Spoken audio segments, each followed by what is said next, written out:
Berlatar di Taiwan, kisah akan diawali dengan memperlihatkan situasi keributan di salah satu tempat karaoke yang mana seorang petugas keamanan pun tak sengaja terkena hantaman botol hingga membuat kepalanya berdarah.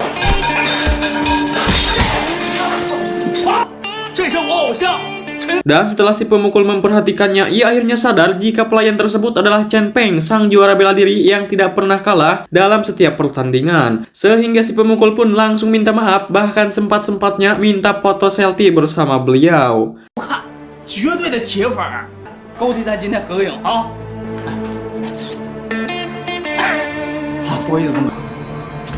Beralih ke tempat lain, kita akan diperkenalkan dengan seorang pembisnis bernama Ali yang mendatangi kediaman seorang bos mafia yang sedang mengembangkan sebuah proyek pembangunan. Di mana Ali sebagai salah satu investor terbesarnya pun bermaksud menarik semua sahamnya setelah si bos tak kunjung merampungkan proyek tersebut. Sehingga si bos meminta sedikit waktu tambahan untuk proyek mereka bisa diselesaikan. 我再给您点时间。谢谢小力哥的体谅。 Kembali ke Chen Peng yang sedang duduk jongkok di depan sebuah sekolah, muncullah Pak Satpam yang menegur Chen karena dianggap mencurigakan. Yang ternyata keberadaannya di sana tak lain dan tak bukan adalah untuk melihat Mei putrinya dari jarak dekat yang sejak lahir belum pernah ia temui sama sekali. Mama. Chen Chen. Melihat ada Chen Peng di sana, Yuli yang merupakan mantan istri pun langsung berlari mengejarnya. Yang mana setelah mereka bertemu, Yuli akhirnya jujur bahwa ia sudah menikah lagi dengan seorang pria yang tiada lain adalah Ali, si pembisnis, dan hidup bahagia selama Chen Peng berada di penjara.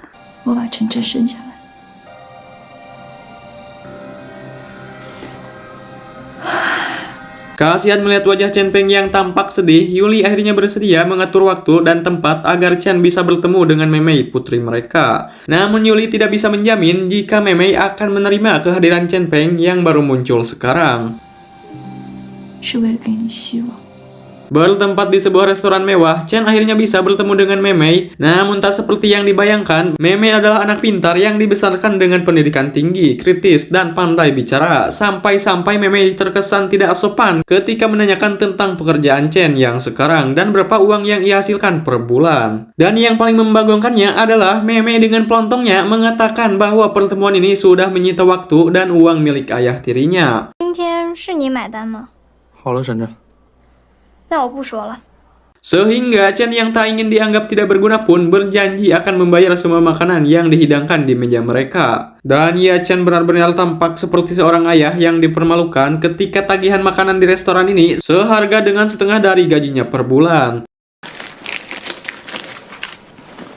Sehingga melihat Chen yang tidak mampu bayar, Ali sebagai ayah tiri pun meminta maaf atas sikap Mei dan akan membayar semua makanan barusan. Keesokannya, Chen yang sudah mengundurkan diri dari tempat hiburan pun mendatangi salah satu sahabatnya yang bernama Asep yang merupakan pemilik dari tempat latihan bela diri. Tidak ada lowongan untuk Chen bisa bekerja, tapi karena kasihan, Asep pun membiarkan Chen bekerja sebagai seorang cleaning service yang bertugas untuk bersih-bersih. Tak lama kemudian muncullah Mei yang diantar oleh Ali dengan maksud untuk latihan bela diri sesuai dengan hobinya yang memang sejak kecil suka gegelutan. 你们练，我有事，我先走了。 Di mana saat mereka berdua sedang latihan dan Chen sangat menikmati kebersamaan dengan putrinya, Mei tiba-tiba menyudahi latihannya setelah Chen menegur cara menendangnya yang kurang tepat.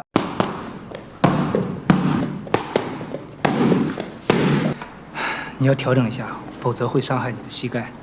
你懂什么呀？这叫威式鞭腿，你不懂吗？ Yang mana Mei rupanya punya idola sendiri bernama Jackie yang merupakan juara bela diri terkenal. Dan tendangan yang ia lakukan barusan adalah tendangan ciri khasnya. 这倒是你教我还是我教？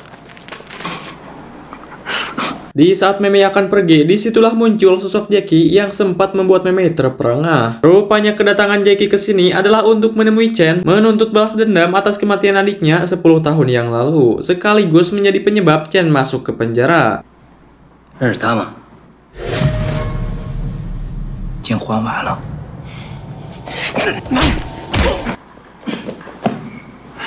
Rupanya Chen pernah terlibat pertarungan jalanan dengan si adik si Jackie ini. Pada waktu itu Chen tak sengaja melakukan serangan mematikan yang membuat adik si Jackie ini tewas. Sehingga sekali lagi kedatangan Jackie ke sini adalah untuk menantang Chen berkelahi demi membalaskan kematian adiknya. Tak ingin cari masalah lagi, Chen yang sudah tobat menjadi petarung brutal pun menolak tantangan tersebut. Yang mana Jackie menawarkan dua opsi apabila ingin masalah ini cepat beres. Pertama, menerima tantangannya. Kedua, merangkak di bawah selangkangannya di depan putrinya sendiri. Chen pun memilih opsi kedua, yaitu merangkak melewati kedua kaki Jackie. Dan itu adalah hal paling memalukan yang pernah Chen lakukan selama hidupnya. 是不是我作案了？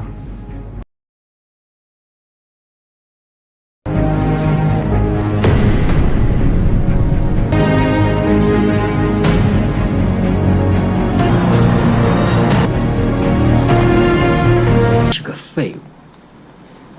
JK pun menghampiri Mei dan mengatakan bahwa ia didiskualifikasi dari kejuaraan manapun gara-gara perbuatan Chen Peng, ayahnya yang telah membunuh adik kesayangannya. Alih-alih menyenangkan ibunya dengan latihan bersama sang ayah, Mei justru harus sakit hati tatkala didiskualifikasi dari kejuaraan. Sekaligus melihat dengan mata kepalanya sendiri ketika Chen mempermalukan harga dirinya sendiri. Lantas ia pun langsung pulang karena tak tahan dengan sikap ayahnya yang seperti seorang pengecut.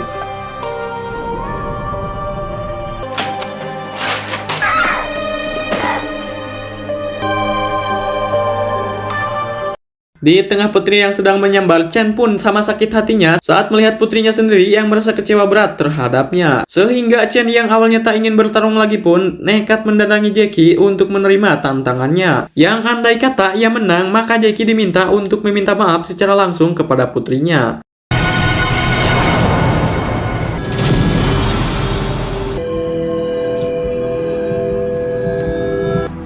我认，打不死。1个月后，我们打一场，请去给我的女儿道歉。 Dari situ pun Cheng Peng langsung berlatih secara instan dan mulai menguasai beberapa gerakan mematikan yang sebelumnya terlupakan.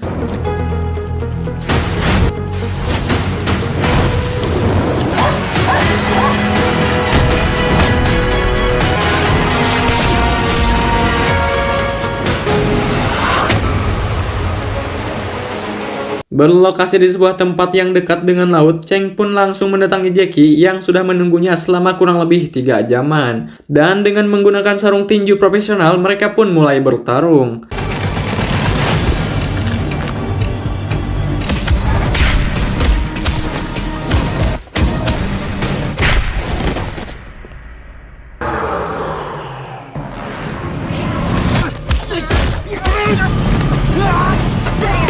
Dan setelah bertarung sekitar 3 menit lamanya, Chen akhirnya berhasil memenangkan pertarungan. Yang karena Jackie masih bersikeras tak menerima kekalahannya, Cheng pun sampai sujud-sujud meminta maaf agar Jackie melupakan sesuatu yang sudah tidak bisa diulangi lagi. 求你了，去给我女儿道歉，求你了。 Pada akhirnya Jack dan Cheng pun berdamai, termasuk menepati janjinya untuk meminta maaf kepada Mei. 上次我对你太没礼貌，这是我的签名海报。 Kembali ke Ali yang sedang melakukan pertemuan dengan si bos perihal proyek yang tak kunjung ada kabar, sehingga Ali yang tak ingin merugi pun memutuskan untuk benar-benar menarik semua sahamnya. Dan tanpa sadar jika si bos bisa melakukan segala cara untuk mendapatkan apa yang diinginkannya. 我能理解。 Tepat di hari ulang tahun Mei, Chen pun diundang sang istri untuk hadir. Namun setibanya Chen di pesta, ia malah mendapatkan respon tidak baik dari Mei, yang merasa jika kehadiran ayahnya di sini hanya merusak suasana. Mei menganggap jika ayahnya tidak tahu diri, pas lagi susah dia hilang, giliran semuanya sudah baik dan sejahtera, ia baru muncul dan malah merusak segalanya. Sehingga Chen yang malu dan sadar diri pun langsung pergi tanpa sedikit pun mencoba membela diri. 我也有我自己的生活。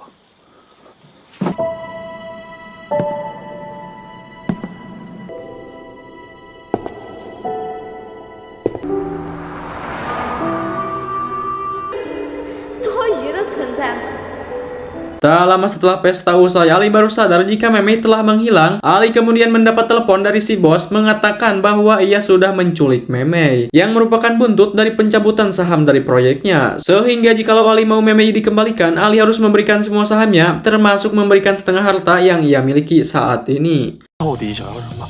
完成美金，打到我海外的账户。Di saat bersamaan di pinggir jalan, ketika bengong, ia tak sengaja melihat Mei di dalam sebuah mobil yang sedang diculik. Lantas Chen pun segera berlari mengejarnya.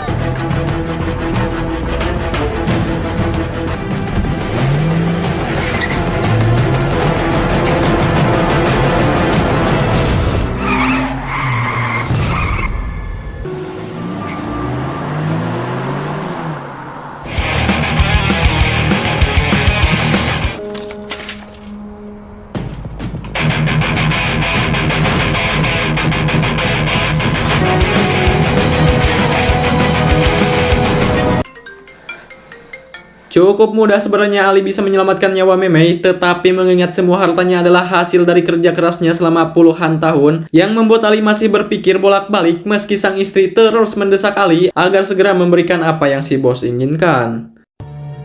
用你海外的账户转。 Kembali ke Chen yang sudah tiba di kediaman si bos sendirian, ia pun masuk ke sana dan menghadapi beberapa penjaga dengan cukup mudah. Selesai dengan para penjaga, Chen pun masuk ke dalam ruangan dan menyeret satu penjaga. Dari sini Chen harus menghadapi lebih banyak penjaga yang rata-rata dari mereka semua adalah para mantan preman dan ahli bela diri yang sengaja direkrut. Namun dengan keahlian lamanya yang sudah diasah kembali, Chen tidak ragu-ragu untuk menghajar mereka semua.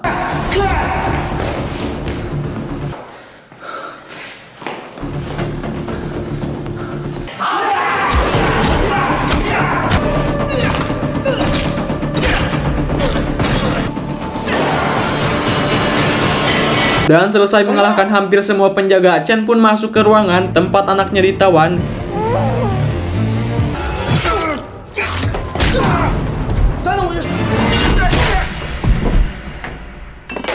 Di mana kini ia harus menghadapi ajudannya si bos yang bernama Lang Tai, seorang mantan tentara bayaran yang digadang-gadang sangat tangguh dan tak terkalahkan. Sehingga Chen pun menyuruh Mei untuk mundur dan biarkan ia menyelesaikan urusannya. 坐起来，别看。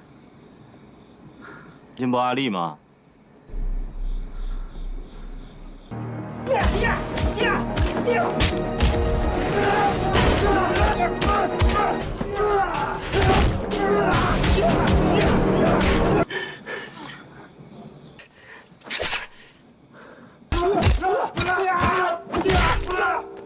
Di saat sedang tersedak-sedak, disitulah Chen dengan cepat mendorong Lang Tai hingga membuat mereka berdua terjatuh.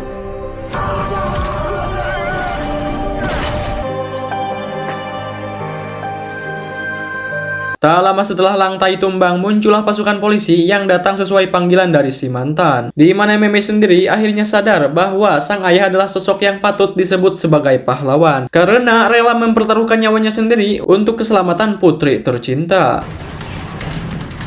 转账停止了。